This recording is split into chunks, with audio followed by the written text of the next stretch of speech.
नमस्कार, मी doctor Omkar Joglekar, urologist, Shirwal, doctor Joglekar hospital.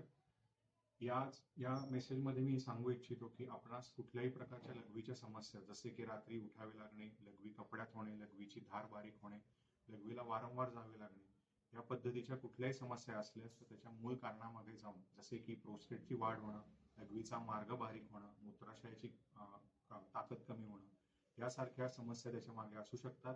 तरी आपण कृपया याच्याकडे दुर्लक्ष न करता जवळच्या यूरोलॉजिस्ट यांना तातडीने दाखवा.